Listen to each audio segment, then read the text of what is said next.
ओभरको तेस्रो बलको सम्पालन कहाँको चाहिँ बल लिएर र यो सँगै ओमनी खेलाडीले चौका प्रहार गरिदिएका छन्। वाहिदले चौका प्रहार गरिदिएका छन् सम्पाल कामीको लागि। यो सँगै भएको छ 7 रन ओमनको खातामा। सम्पाल कामीले अब के अघिल्लो बलमा के विकेट लेलान्त फेरि आएका छन् बल लिएर सँगै बोल्ड आउट गरिदिएका छन् सम्पाल कामीले। यो ललित राजवंशी बल लिएर आउँदैछन्। ललित राजवंशीलाई चौका प्रहार गरिदिएका छन् फेरि उनी खेलाडी। वाबले चौका प्रहार गरिदिएका छन् ललित राजवंशीको तेस्रो बलमा। तेस्रो बल लिएर आएको दोस्रो आउँदैछन् नन्दन यादवको बल छुट्न पुग्यो किपरको हातबाट छुट्न पुग्यो। मिस एभ्रिथिङ एन्ड चौका भएको छ बाईबाट। ओमनी खेलाडीहरूले ओमनले चौका पाएको छ। फेरि आएका छ नन्दन यादव र क्याच आउट। ब्याटको बाहिरी किनारा लागेको थियो र आसिफ शेखले मिस्टेक गरेनन्, क्याच आउट हुन पुगे। यसै गरी मिर्जा डक आउट हुनेछन् 3 बल 0 रनमा।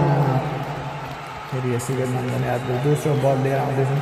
फेरि चौका प्रहार गरिदिएका छन् ओमनका खेलाडीले। चौका प्रहार गरिदिए फेरि नन्दन यादवको लागि।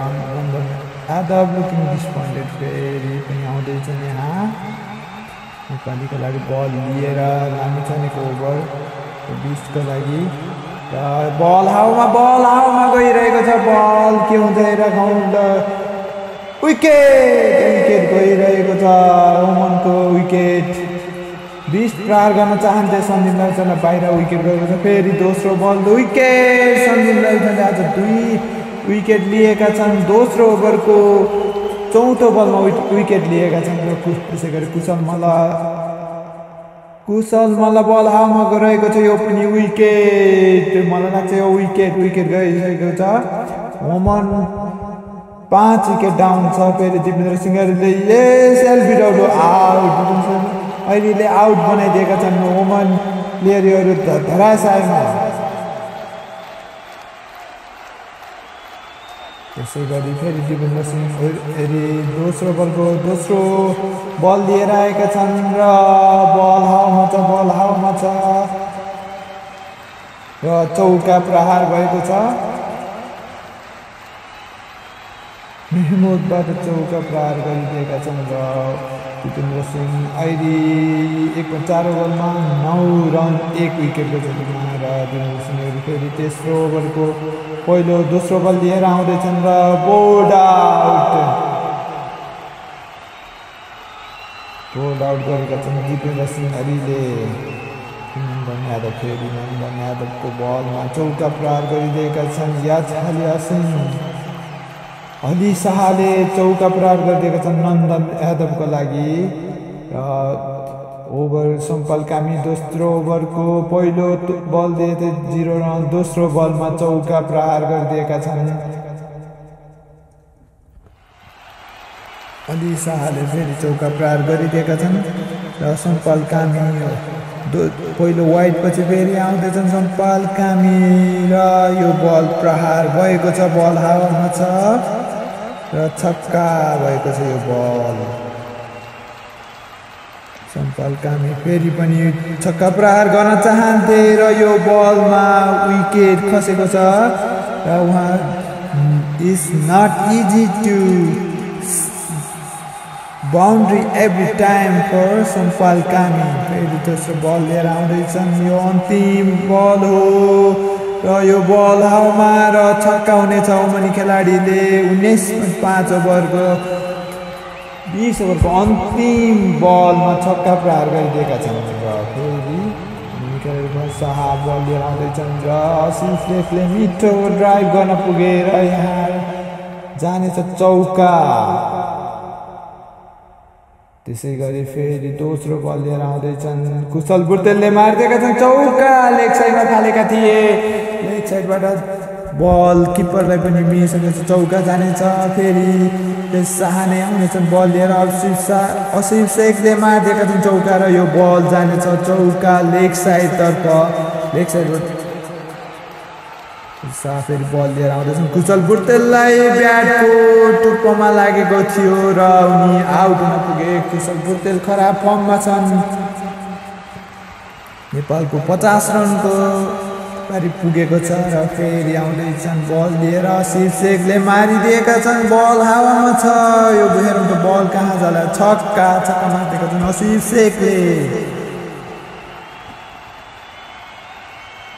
बल लिएर आउँदैछन् र फेरि असिफ शेखको हातबाट बल हावामा र जानेछ।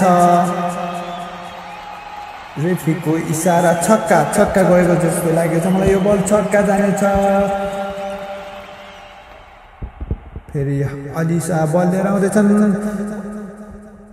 क्याप्टेन फ्यान्टास्टिक चौका मारिदिएका छन्। त्यति राम्रो फर्ममा त छैन हाम्रो क्याप्टेनले पनि चौका मारिदिएका छन्। फेरि असिफ शेख 1 रनमा नपुगेर उनले आफ्नो दोस्रो ब्याक टु ब्याक 50 प्रहार गरेका छन्। दोस्रो 50 असिफ शेखको हातबाट ब्याक टु ब्याक 50 प्रहार गरेका छन् असिफ शेखले। र अहिले 76 मा 1 नेपाल र असिफ शेखले फेरि अर्को चौका मारिदिएका छन् अली शाहलाई।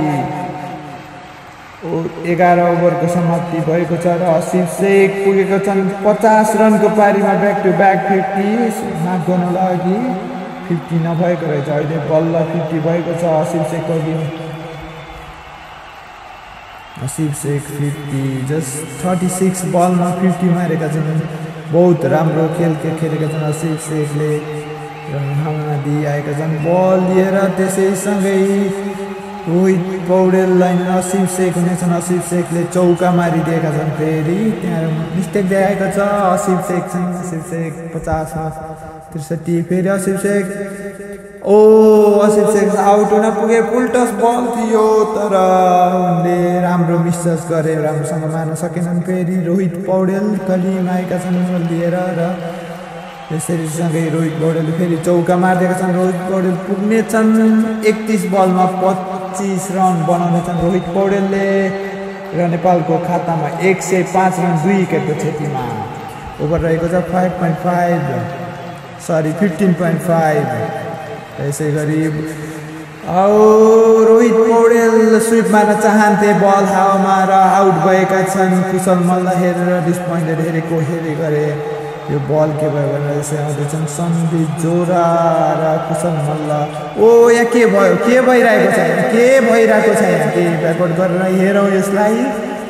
बल मारिरहेका छन् बिस्टले र सायद सन्दीप जोरा 1 रन लिन चाहन्थे यहाँ चोर्न चाहन्थे तर कुशल मल्ल इन्ट्रेस्टेड देखिएनन्। सन्दीप जोरा क्रिजको लगभग आधाभन्दा बढीमै पुगेको थिए।